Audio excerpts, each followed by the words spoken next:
nous sommes ici à Casablanca aujourd'hui pour la deuxième édition de la FinTech Day. Alors le sujet qui est sur la table est celui de l'intelligence artificielle et l'inclusion financière. Comment est-ce qu'on peut utiliser l'intelligence artificielle comme levier technologique pour accélérer l'économie numérique. Et là, en l'occurrence, on parle de l'inclusion financière et l'accès au marché. Comme vous le savez, notre ministère a organisé le GITEX Africa 2025, durant lequel il a soutenu la participation de 200 startups. On a une startup policy au sein du ministère qui consiste à encourager les startups pour accéder au marché.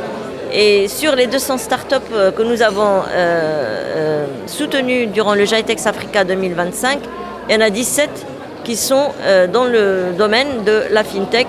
Et donc aujourd'hui, la question qui se pose, c'est comment utiliser les données, comment utiliser les algorithmes d'intelligence artificielle pour automatiser les processus, les optimiser, avoir des accès au marché, encourager la collaboration stratégique nationale et internationale. Notre ministère a lancé de nombreuses initiatives en faveur des startups. Comme je vous l'ai dit, il y a une politique pour les startups, la policy, Startup Policy, qui vise donc à leur donner des moyens.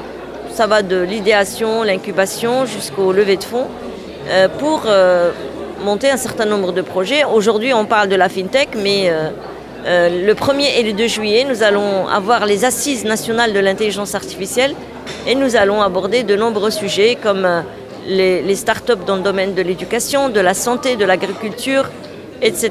Après un grand succès il y a un an, en 2024, pour la première édition, nous répétons cette fois une édition qui sera autour de l'intelligence artificielle et de l'inclusion financière et comment ces technologies de pointe peuvent aider à justement combler les lacunes d'accès que l'on voit sur le marché marocain mais aussi sur le continent africain et justement promouvoir de nouveaux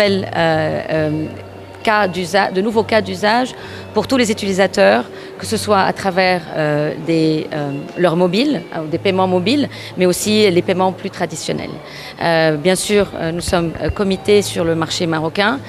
Il y a quelques mois, nous étions à GITEX 2025, où nous avions la 3e démo day de la cohorte de Visa Africa FinTech Accelerator avec des FinTech de toute l'Afrique qui se sont retrouvés, plus de 20 FinTech de toute l'Afrique qui se sont retrouvés à Marrakech justement pour présenter leurs solutions à des investisseurs potentiels et nous continuons à investir sur cet écosystème.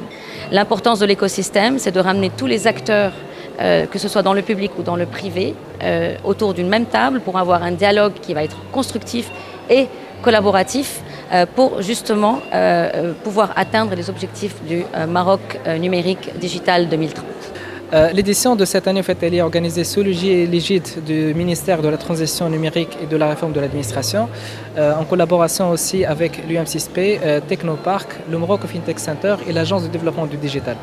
On a choisi comme thème, en fait, un thème autour de l'IA, mais et plus précisément comment l'IA aide à donc livrer ou bien to deliver on les objectifs qu'on a tous et les visions qu'on a tous pour l'inclusion financière au Maroc. L'idée, c'est que cet objectif ou bien cette vision long-termiste de l'inclusion financière, elle passe nécessairement par de la collaboration. Et la collaboration entre les différents acteurs donc de l'écosystème, en fait, l'un des leviers principaux de réussite, c'est l'intelligence artificielle et c'est ce qu'on voit même au jour le jour, en fait, dans la vie quotidienne de tous les jours. En fait, c'est ce qu'on voit de plus en plus maintenant.